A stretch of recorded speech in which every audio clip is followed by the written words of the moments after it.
Hey, it's your friendly neighborhood potato witch. Welcome to the show. First off, a very special thank you to Cass McPhee on Patreon who requested this RPG recap for Chrono Cross. This one's for you.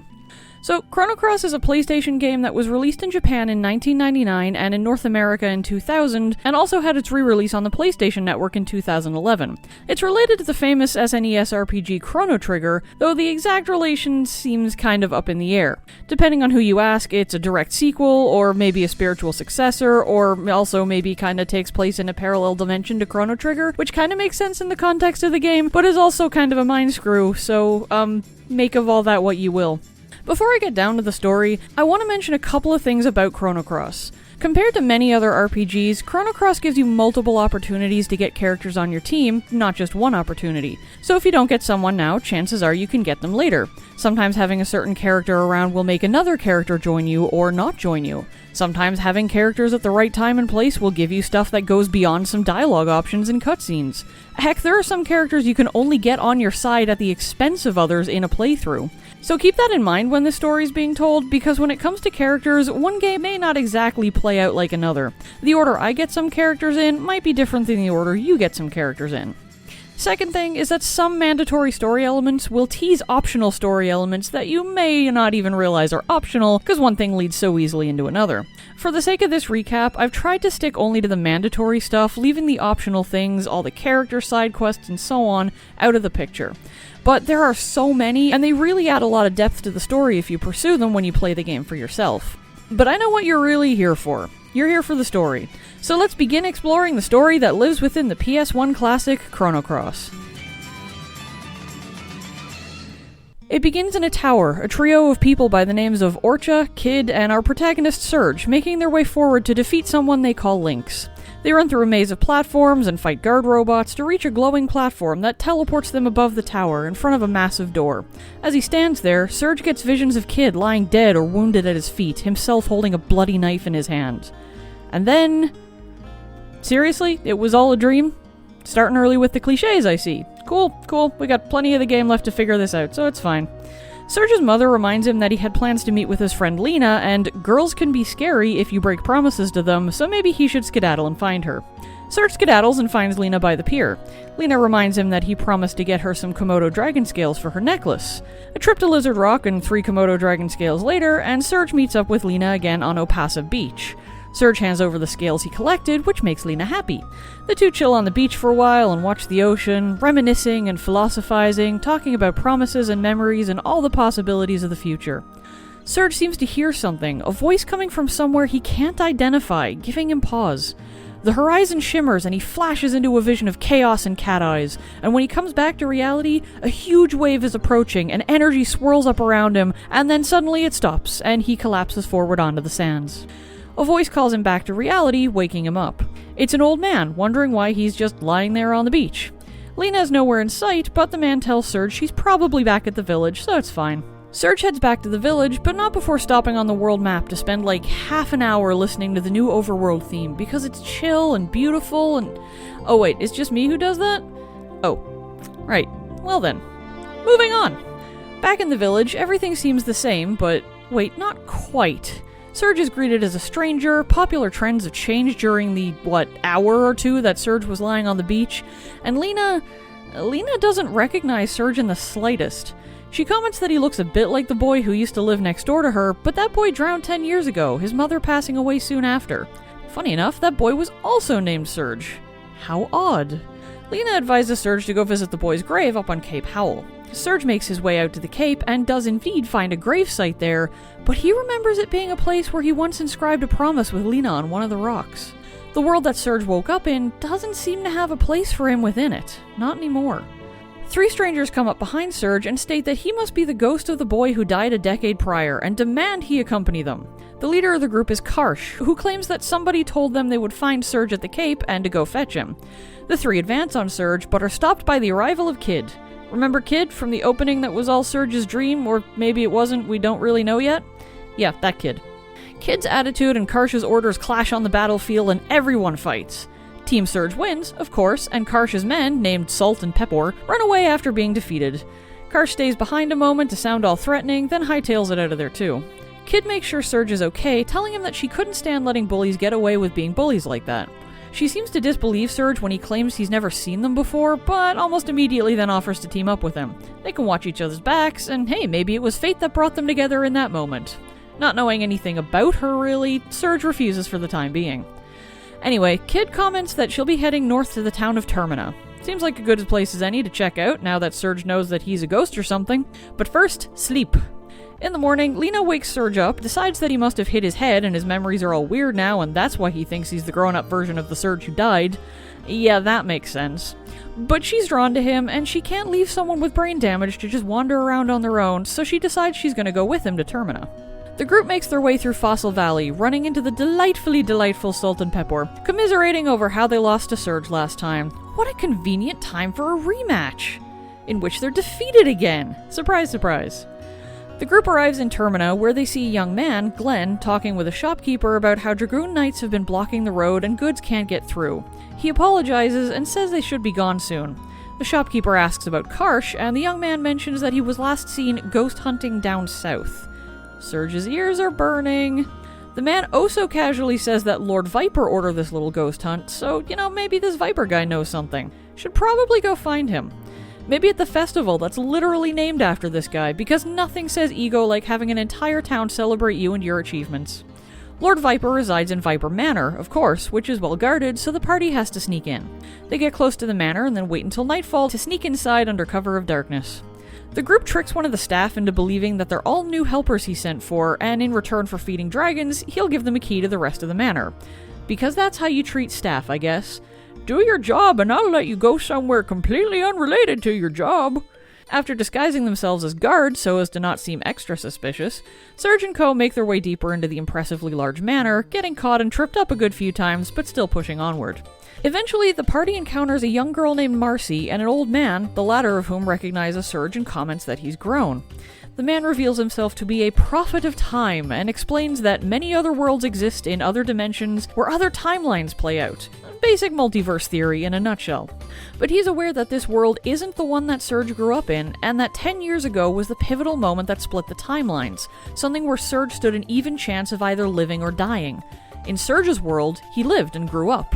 In this world, he died, and everyone went on without him. How did Surge cross over into this timeline? Who knows? But the prophet does know that when such pivotal moments occur, it's called Angelus Errare, where angels lose their way.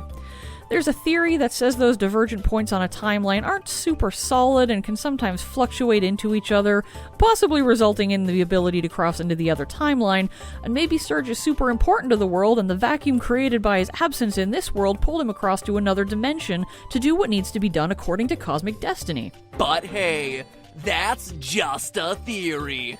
Also, Marcy is a super strong Dragoon and doesn't take kindly to Surge's presence, so she attempts to upend destiny by attacking everyone. Sigh. Once defeated, she runs away, vowing revenge. The prophet seems to think that was all very funny. The party continues through the manor, probably kind of messed up by the knowledge that they just discovered, and then comes across a weird person named Harl. Harl informs everyone that she's the right-hand man to someone named Lynx, hits on Surge, tells everyone to leave, hits on Surge again, and then leaves. But not before hitting on Surge one final time. The party ascends to higher floors and encounters another old man in one of the rooms. This is General Viper, the man they've all been looking for. He claims he has no idea who Surge is, and certainly doesn't recall sending anybody to find him. But then a new person appears, a man with the face of a cat, the mysterious Lynx. Kid and Lynx have some history between them, with her demanding that he give up the frozen flame, and him revealing that she's part of a group of thieves called the Radical Dreamers. Lynx tells Kid that he doesn't have the frozen flame, but that it lies in the place where past and future collide. Kid is more than happy to settle old scores by fighting Lynx, dragging the rest of the party along for the ride. Lynx is defeated, but in a twist, Lynx wasn't the real Lynx. The one they fought was a shadow, a mere illusion of Lynx, as the real Lynx reveals after, dropping his invisibility cloak or something. As he asks Surge what he desires, whether Surge wishes to do away with the fact that he was done away with in this timeline, a high-pitched buzzing emits from the glowing object on the desk, filling the room. Surge begins to have visions of Calamity once again, along with his own face superimposed with that of Lynx. Lynx informs Surge that the world will end, and when this happens, the world will be at odds with Surge, and Lynx knows this not because he's predicting the future, but merely reciting history. Just then, a woman named Riddell walks into the room to ask her father, Viper, about something, and is immediately taken hostage by Kid, who uses her as leverage to escape. The party is followed and cornered on a high balcony with no way to flee. Lynx pulls a dagger from under his cloak and throws it, catching Kid in the arm and forcing her to release Viper's daughter. Injured, Kid staggers to the edge of the balcony and falls. Lynx waxes philosophical about life and death, and then tells Surge he's been waiting for him for a very long time, which is creepy enough all on its own, but then Lynx calls Surge the Assassin of Time and the Chrono Trigger, and oh hey, I think I remember that game. Lynx beckons to him, but Surge decides that his odds are better just jumping over the side of the balcony and into the ocean below. Next thing Surge knows, he's waking up inside a strange woman's house. The others inform him that he was saved by Korcha, a wild child ferryman who rescued them all from the waters and brought them here to Guldove. Kid teases Surge about being so weak that he passed out after a relatively short fall, but then gets dizzy and collapses onto the ground. The village doctor informs everyone that she's been poisoned with Hydra venom and will likely die in 2 days without Hydra humor to neutralize the poison. The only catch is that Hydras are extinct here, so that's a problem. But just because they're extinct here doesn't mean they're extinct everywhere, though. Hydras may be rare, but there's a slim chance they can be found on the mainland rather than here on the island. It's a very slim chance, and Kid might not have the time it would take to find one. Her chances are pretty grim. Kid seems to know how dire things are, too, as she gives Surge her amulet as a keepsake. She babbles a bit incoherently about the prophet's words and angels losing their way and things starting and oh wait! There might be no Hydras left here, but maybe there are some in the world Surge originally came from. That sure seems to be what the village shamans Stina and Daria imply anyway. They learn about Surge's past and tell him to seek out a dimensional distortion that might get him back to his own world where indeed Hydras may still thrive. Or at least exist. It's something anyway. Korcha takes the party from Guldove back to Termina by boat, and then they go onward to Opasa Beach, where Surge first woke up in this alternate world. Surge investigates an odd glowing spot on the ground, which turns out to be a wormhole that connects the two parallel worlds. Surge can use this, plus Kid's amulet, to travel back and forth between the two timelines. Right, time to find a Hydra. And where better to find one than in the Hydra Marshes? It's a long and treacherous slog through the maze-like marshes, a place filled with giant insects and narrow paths and, this guy named Biba, who likes summoning his friends and also making bad puns. Leave it to Biba! Once Biba is defeated, it gives you a flute you can use to call a wingipede. Doing so results in it attacking Surge, which results in it getting smacked into submission. But the battle cracked the platform that everyone was standing on, and so they all fall through and into an underground cavern. Onward once more until Surge and the others get closer to the Hydra, which is actually being guarded by some dwarves who view it as the deity of the forest, the thing that's instrumental to keep the forest alive. So, time to defeat the dwarves, who were just living their best lives and paying homage to their god. Yeah, this is a pretty awkward boss battle, all things considered. And not made any easier by knowing that you have to kill the Hydra itself to get the humor you need. Good job, Surge and party. You've destroyed a god and an ecosystem to save a friend. I hope it was worth it. Surge jumps between worlds once again at Opasa Beach, heads back to Termina, and meets up with Korcha, who takes everyone back to Guldove by boat. The doctor makes use of the Hydra humor to whip up an antidote to Kid's poison. With the antidote and another night of rest, Kid makes a full recovery. In the morning, Kid asks Surge what he plans to do now. After all, now that he knows he can go back to his own world, he has the option to leave everything behind him and just go back to the life he'd been living. Surge once again has one of his weird calamity visions and remembers Lynx calling him the Assassin of Time and the Chrono Trigger. He decides to not forget everything he's just learned, but instead to figure out what's going on, what his purpose here is. Korcha takes everyone back to Termina by boat, and there they overhear Glenn the Dragoon talking to the shopkeeper again. This time it's about how Viper and his men are headed to Fort Dragonia, near the nation of Por, because there's suspicious goings-on there and also rumors about the Frozen Flame, which Kid mentioned earlier when she was talking to Lynx. Glenn's not with them because he had to stay behind and take care of Viper's daughter. But regardless of Glenn's woes, Kid advises Surge that what they just overheard could turn into a bad situation quickly, since Fort Dragonia is a ruin built by an extinct race of people and also the site of ancient mystical rituals. Combine that with Por doing weird stuff, and who knows what kind of fresh hell might be unleashed. Glenn overhears everybody overhearing, and while he recognizes exactly who everyone is, he's all, yeah, well, I guess there are more important things than bringing in wanted criminals. By the way, if you do want to get to that fort, you're gonna need a boat, and you should probably see this old dude who lives on a nearby island. Okay, thanks, bye! Good thing there's a guy with a boat at the docks right now, am I right? Korcha agrees to lend the party his boat in exchange for being given an artifact called the Dragon Tear if they ever find it. Oh, and also if Kid agrees to marry him. She puts off agreeing by saying she'll consider it once she settles her score with Lynx, and Korcha accepts that as good enough for him. Despite Kid's obvious discomfort with even considering marrying Korcha, the party now has access to Korcha's boat and can traverse the waters. The nearby island has a burned-out hermit's hut, destroyed by Harl on Lynx's orders. The man who lived there was an ally to the Acacia Dragoons, the organization that Glenn belongs to, that Viper belongs to, which begs the question of what Viper and Lynx are doing working together. Harl is disappointed that the old man himself wasn't there for her to dispatch, but she's happy enough to slow Surge and the group down by attacking them. Once Harl is defeated and vanishes, the old man, Radius, comes out of hiding. Seeing that all of Lynx's minions are gone, he comments that Riddell informed him that Lynx and Viper were on their way to Fort Dragonia, and he decided to play it safe and hide. He's confident that Lynx is acting on his own and that Viper doesn't know what transpired on the island. Even though Radius's house is burned down, his super strong secret underground fort should still be intact, which is a great place to rest and gather intel. Radius says he used to be part of the Dragoons along with Glenn's father, Garai. When Garai died, Radius vowed to watch over his sons, retiring from active duty once Glenn's brother Dario earned his father's sword. But Dario also died, and it was around then when Lynx first approached Viper, catching his attention with stories of the Frozen Flame. According to legend, the Frozen Flame can cure all disease and fulfill any wish. Radius doesn't know what Lynx's true plans are, but he thinks that Viper's been swayed enough to want to overthrow Por with the power of the Frozen Flame. Por is a militant and brutal nation, so maybe Viper just wants to bring peace to the world by ending such regimes, and maybe Lynx just wants the same thing, but that's all Radius really knows, as he's vowed to stay out of all worldly conflicts, and that's why he became an island-dwelling hermit. Also, there might be a ghost ship out there, so everyone should be careful when sailing the waters. Yeah, because that's the real takeaway from all of that exposition. Oh shit, there really is a ghost ship? Well, it's really a pirate ship, but still, it's a very foggy pirate ship, so it's still creepy. The captain of the ship, Fargo, demands to know what everyone's intentions are, since it's obvious that the group is on their way to Mount Pyre and Fort Dragonia, and it hasn't escaped his notice that Lynx and Viper ships are headed that way too. It's easy to convince him that nobody in the group is working for Lynx or Viper, though, but he does warn everyone that Lynx is a cold-blooded monster, an incarnation of death, so maybe don't mess with him. He and his crew have tangled with Lynx before, and those encounters led them to disguising their ship as a ghost ship, to disguise and distract so Lynx doesn't come after them again. Needless to say, Fargo is not a fan of the plan to go after Lynx and stop whatever he's doing. Far be it for him to stop anyone, but he does issue a test. If the party can't defeat the surprise onslaught of possessed suits of armor, I guess, then there's no way they're strong enough to stand against Lynx. Fortunately, said possessed suits of armor pose no challenge, so... hell, great, now a giant evil parrot named Polly is a secondary test? Cool, thanks, I hate it.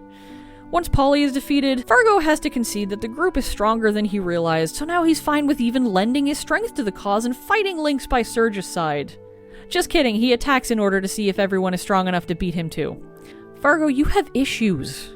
Fargo loses, but Surge takes some damage and collapses at Fargo's feet. Why? Because the freaking pirates tranquilized him. And the others. Lovely. Everyone is thrown in the brig. When they wake up, they're promptly attacked by an undead skeleton and discover that while they were unconscious, an actual ghost ship has drawn up alongside the fake ghost ship, and now the place is overrun with ghosts and ghouls. The party makes their way from the brig to the main deck to find Fargo handily beating up on a few of the undead menaces before sustaining injury. Fargo asks Surge to steer the pirate ship away from the ghost ship, whereupon a creature called Deadhead attacks. Once Deadhead is defeated, the ghost ship vanishes and everything returns to normal. Fargo doesn't exactly apologize for, drugging everyone and locking them up, but he does give the party some advice about what to expect if they want to continue the journey to Fort Dragonia, so that's better than nothing, I guess? He recommends that the group pay a visit to the Water Dragon, since Mount Pyre is full of, fire, and maybe having the power of water will protect everyone from getting fried. So it's off to see the dragon, the wonderful dragon of water. A Water Dragon Isle is impassable in the current world, but in the world where Surge came from, it's accessible. So accessible that there's a bunch of fairies living there. Or there would be if it wasn't for the fact that dwarves are attacking and trying to take over. Surge and friends drive back the dwarven invasion, including the ones driving a freaking tank, at which point the dwarves comment that they're being driven off their land once more, and once more I feel guilty as hell for beating these guys up. Life is complicated, y'all. Surge, though, presses onward to visit the Water Dragon, who looks like a big-ass blue frog. He asks for the dragon's powers and protection, which the dragon freely gives. Surge and his friends now have a way to survive the flames. While Surge spoke to the water dragon, the remaining fairies have come out of hiding. They say that the dwarves were originally driven out of their homes by humanity, and so were displaced onto fairyland, and so they were the invaders there, but only because humans invaded them first. The fairies seem pretty pissed at humans for even existing at this point, and given what just happened, I can't entirely say I blame them. But for the moment, there are more pressing concerns. Time to travel back to the other world and go to Mount Pyre, which very much lives up to its fiery name. But it's not just red-hot lava monsters that the group must contend with. Salt and Pepper were lying in wait, determined to redeem themselves and waylay Surge. It doesn't work out that way, though. The group presses on through the mountain until they encounter Karsh and his cronies, Marcia and Zoa, from blocking Surge's way. They attack and put up an impressive fight, but are no match for Surge and his friends. Zoa says to Karsh that it's almost time, and the group retreat through a doorway, vowing revenge. Surge follows them through the doorway and has another vision of the events that occurred at the beginning of the game. The same strange tower and the bodies of his friends on the floor, a bloody knife in his hands. The tower, of course, he can now recognize as being Fort Dragonia.